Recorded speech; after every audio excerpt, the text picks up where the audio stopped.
Do you know that Satan goes to church these days? Yes, you heard that right. He has devised ways to get into the church and create havoc from within. Unfortunately, many of us enable his infiltration of the church ignorantly. He crafted his plans so cunningly that even the most devout worshippers may fall for his tricks if they fail to pay absolute attention. And in case you're wondering, one of these tactics is to influence our music. Indeed, our worship should be solely to God, shouldn't it? But what if I tell you that the devil has found ways to divert this worship meant for God to himself? And unknowingly, many of us are enabling him. How is this possible, you may ask?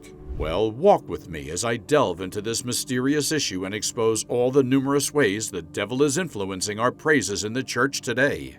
Music, a gateway to the soul. Now, before we talk about how the devil uses church praises, let's talk briefly about music as it is. One thing you need to know about music is that it is a spiritual thing. It communicates directly to the soul. No wonder it transcends generations, time, and language. Over and over again, we see proofs of the power of music to touch the depths of our souls. There's a power in music, and although it cannot be seen with our natural eyes, it can be felt through its connection to our spirit and soul. So you see, when spiritual leaders talk about the kind of music we should listen to and sing, it's because they know that every line, bar, and melody goes straight to our soul, influencing the most unexpected aspects of our lives. However, while we can filter the music we listen to, it's impossible to completely avoid listening to music. But even if you could, would you not join the congregational praises we sing in church? That's music too, and these days it's not devoid of the devil's influence. Now, with this in mind, let's narrow the beam of our torch to praises in church and how the devil is gradually influencing them. Praise and worship are spiritual weapons. As we read through the Bible, we find several instances where the sincere praise of believers served as battle axes to help secure victories. Let's review one of such instances. Acts chapter 16, verses 25 to 26. Let's read. But about midnight, Paul and Silas were praying and singing hymns of praise to God, and the prisoners were listening to them. And suddenly there came a great earthquake, so that the very foundations of the prison house were shaken. And immediately all the doors were opened, and everyone's chains were unfastened. This verse shows the level of impact our praises can have on even our biggest chains and problems. However, just as God uses our praises and worship to do his mighty works, the devil also seeks to pervert this mighty tool and use it for the glorification of himself and the furtherance of his works on earth. When the Bible likens the devil to a roaring lion in 1 Peter chapter 5, verse 8, it means that the devil is not only strong, but is also always trying to take advantage of his subtlety to devour humans. The devil knows the potency of genuine praises when done rightly, but since he hates to see men victorious, he decides to act. However, since the devil can't stop men from praising, he thought of a plan. He doesn't need to struggle to stop man from praising anymore. All he needs to do now is to take away the genuineness from their praises, and he's good to go. Suddenly, our praises, which were designed to be one of the strongest weapons against the enemy, becomes fruitless, powerless, and ineffective. Imagine praising, dancing, and worshiping so passionately, not knowing that our worship is devoid of its true spiritual significance. Or perhaps we know, but instead of tracing the root of this problem, we stick to praising as a mere church routine. Sometimes we even convert praise times to moments of showing off our gifts and talents, instead of making it the sincere act of surrender it's supposed to be. Is that not a clear sign that God is no longer the reason for our praise? In 2 Corinthians chapter 2, verse 11, Paul warns us not to be ignorant of the devil's devices because our ignorance is the devil's greatest weapon. That's why he always disguises himself as an angel of light to pounce on our naivety and divert our praises to himself. One way the devil does this is by converting our praise to a spectacle. This is him shifting the focus from God to ourselves, our talents, gifts, and ability, therefore diverting our attention from the real essence of worship.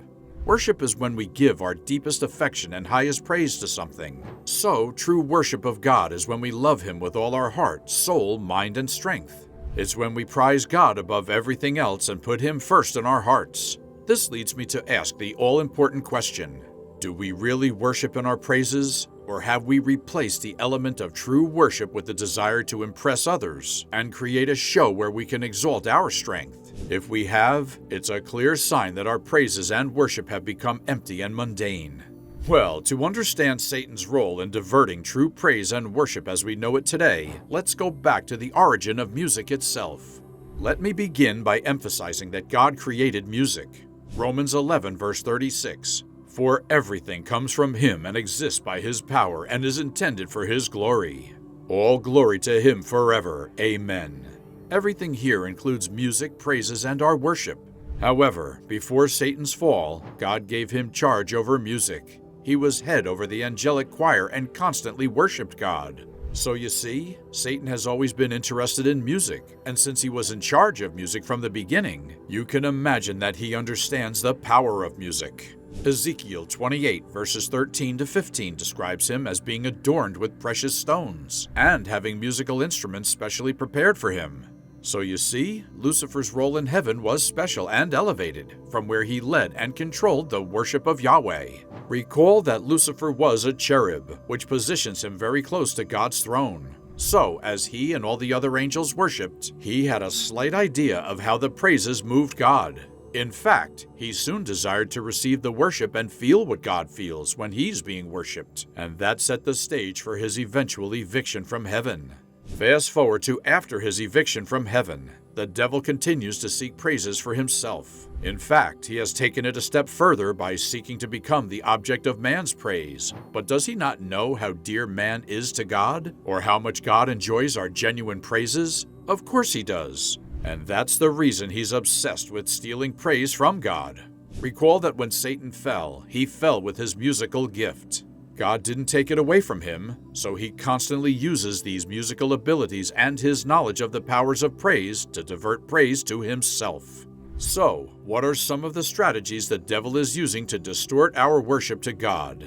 Number 1, making us focus more on ourselves during worship. True worship involves loving God with all our heart, mind, soul, and strength. It completely focuses on God, prizing Him above every other thing in our lives. Even Jesus Himself, when teaching about true worship in John chapter 4, verse 23, urged us to worship God in spirit and in truth. That is, the focus of our worship should be completely on God. Unfortunately, this is not the case in most of our church praises and worship today. Most churches now move their focus to buying and setting up sophisticated sound equipment and hiring talented vocalists. While it's not necessarily a sin to pursue excellence in our sounds, our motives for pursuing the best sound must be clear. Are we doing it to motivate believers to worship in truth? Or are we putting up a show to advertise our singing talents, gifts, and abilities? Don't forget that the essence of true worship gets lost when we make our praise session a spectacle. Instead, we open up the atmosphere and make it susceptible to negative spiritual influences. So, when you next attend a church that has invested large sums of money into purchasing state-of-the-art musical equipment and lighting, check to be sure that they're not making their praises resemble secular musical shows. Of course, this is not a condemnation of technical excellence. However, while investing in these elements, we must be sure that none of them overshadows the true purpose of worship, which is glorifying our Father in heaven. Number 2, by diluting the content of our worship lyrics.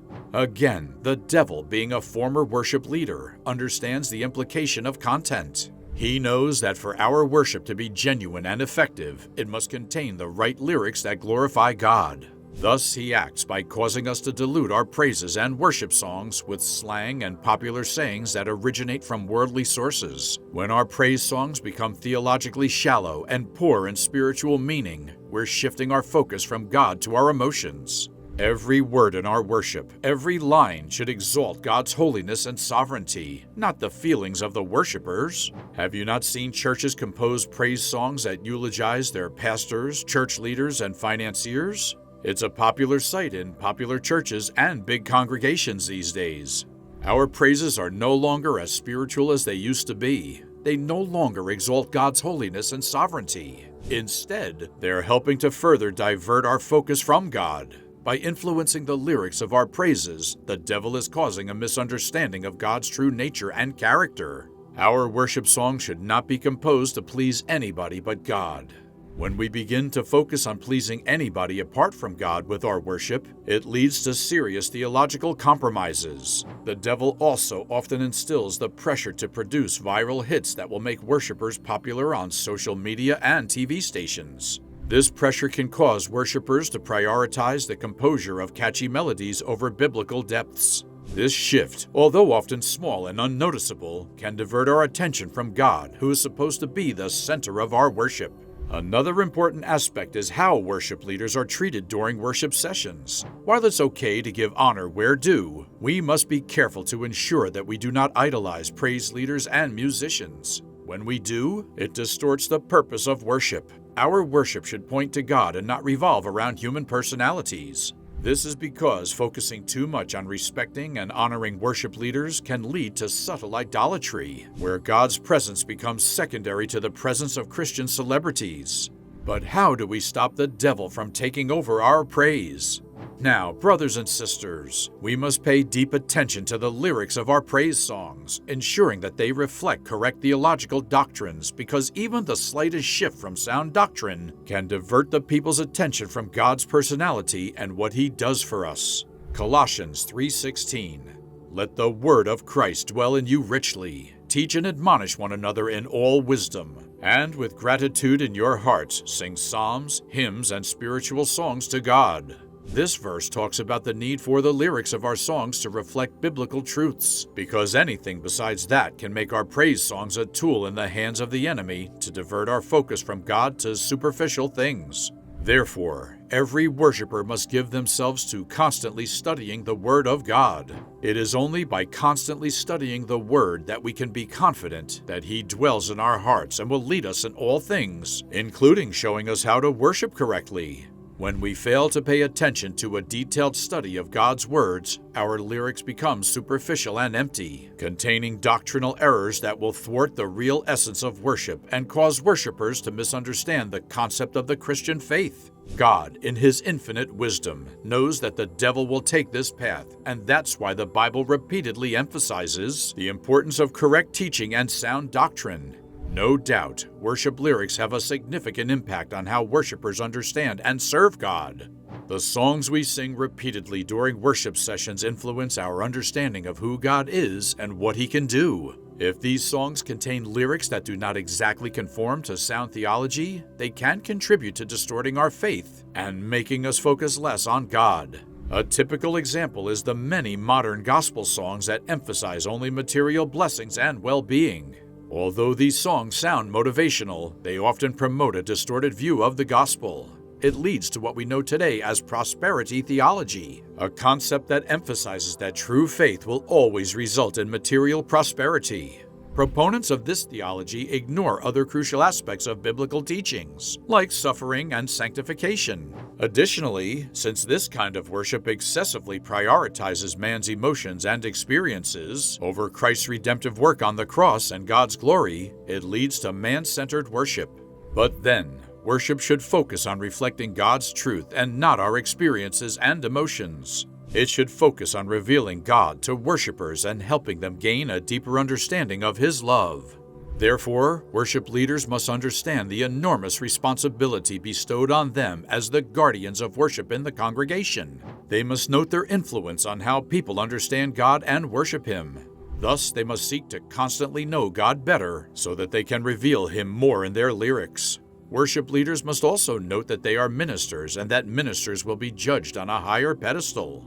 Remember James chapter 3, verse 1, where God warns that teachers and ministers will be judged more strictly?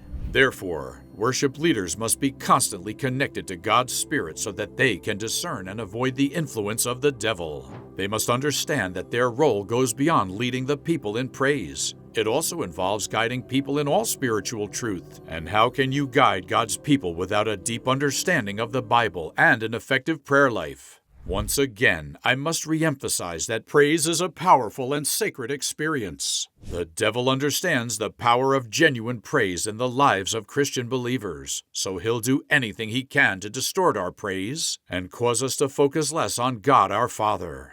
On our part, we must recognize the devil's attempt to divert worship from its original purpose, because it's only through this recognition that we can avoid the devil and all his strategies, focusing only on true and accepted worship to God. What do you think about this topic? Tell me some other ways you think the devil is influencing church praises today in the comments section. Also, don't forget to like this video and subscribe to my channel if you've already not. I'll surely bring you more interesting videos explaining biblical concepts and mysteries. May God richly bless you, and see you in the next video.